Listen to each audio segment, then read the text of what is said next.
پیارے نوجوانوں، عزیز ساتھیوں، اگر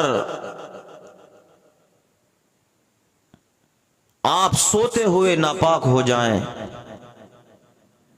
اور غسل فرض ہو جائے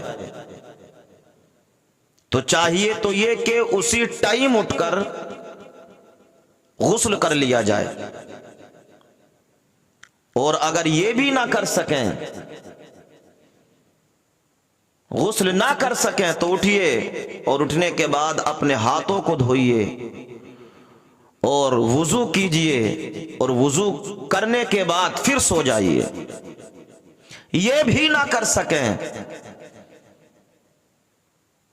تو اٹھ جائیے، کم از کم ہاتھ دھو لیں اور کلی کر لیں اور پھر سو جائیں۔ فجر کی نماز کے ٹائم سے پہلے بیدار ہو جائیں اور غسل کر لیں اور نماز ادا کریں۔ یاد رکھیے مسلمانوں، اگر آپ نے غسل نہ کیا، ناپاک سوتے رہے اور آپ کی نماز فجر قضا ہو گئی، چھوٹ گئی، تو یاد رکھیے کہ آپ نے حرام کام کیا۔ یہ شریعت کے اندر بالکل ناجائز ہے۔ چاہیے تو یہ رات کے جس حصے میں ناپاک ہو جائیں اسی ٹائم اٹھیں اور غسل کریں، پھر آرام کریں، تاکہ آپ کی نماز فجر چھوٹنی نہ پائے۔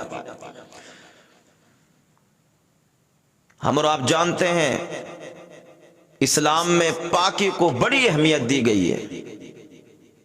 غسل کریں۔ غسل کرنے کا سنت طریقہ کیا ہے؟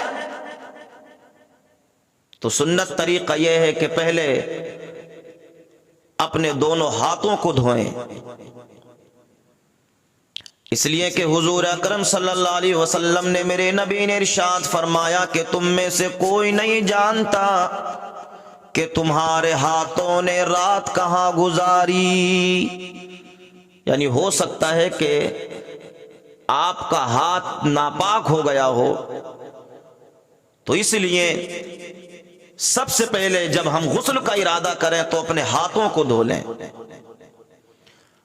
اور اس کے بعد نجاست کی جگہ کو دھوئیں، یعنی ناف سے لے کر اپنے قدموں تک دھوئیں، نجاست کی جگہ دھوئیں، اور پھر اس کے بعد وضو کریں۔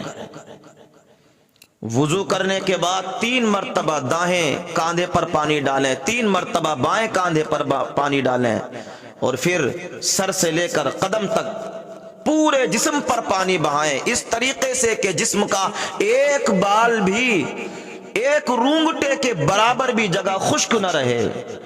اگر ایک رونگٹے کے برابر بھی جگہ خشک رہ گئی تو یاد رکھیے کہ آپ کی طہارت نہیں ہوئی، آپ پاک نہیں ہوئے، اور جب آپ پاک نہیں ہوئے تو آپ کی نماز بھی نہیں ہوئی، نماز نہیں ہوئی آپ کی۔ اس لیے جب غسل کیا کریں تو بڑی احتیاط کے ساتھ کریں۔ 3 فرض ہیں غسل کے اندر۔ پہلا فرض کلی کرنا۔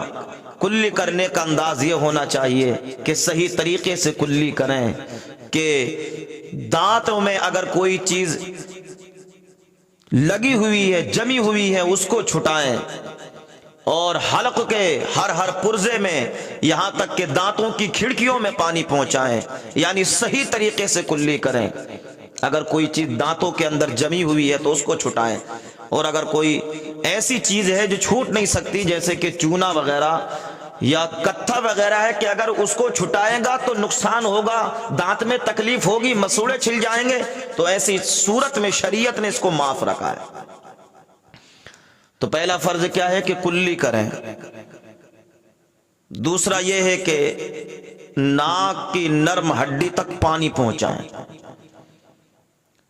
دونوں نتنوں کو صحیح طریقے سے صاف کریں، اگر اس میں گندگی وغیرہ جمی ہوئی ہو اس کو صاف کر لیں، اس کو چھٹا لیں۔ یاد رہے کہ اگر ناک آپ نے صاف نہیں کی اور اس میں گندگی لگی ہوئی ہے اور پانی جلد تک نہیں پہنچا تو ایسی صورت میں آپ کا غسل نہیں ہوگا۔ اور تیسرا فرض یہ ہے کہ سارے بدن پر پانی بہایا جائے کہ ایک بھی بال کے برابر جگہ، رونگٹے کے برابر جگہ خشک نہ رہنے پائے۔ اگر خشک رہ گئی تو یاد رکھیے کہ آپ کا غسل نہیں ہوا۔ ایک صاحب سے ہم نے پوچھ لیا کہ بھائی غسل کے اندر کتنے فرض ہیں، تو انہوں نے بتایا کہ مولانا جی 3 ہیں۔ ہم نے کہا بتاؤ تو صحیح، تو کہنے لگے نمبر 1 تولیہ، نمبر 2 صابن، اور نمبر 3 بالٹی۔ یہ حالات مسلمانوں کے ہیں۔ جس مسلمان کو یہ پتا نہیں کہ غسل کرنے کا طریقہ کیا ہے، تو آپ مجھے یہ بتائیے کیا وہ مسلمان کہلانے کا حقدار ہے؟ کیا وہ حضور اکرم صلی اللہ علیہ وسلم کا غلام کہلانے کا حقدار ہے؟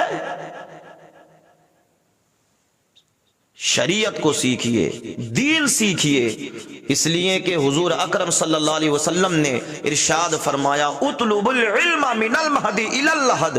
حضور نے فرمایا علم حاصل کرو ماں کی گود سے لے کر قبر تک۔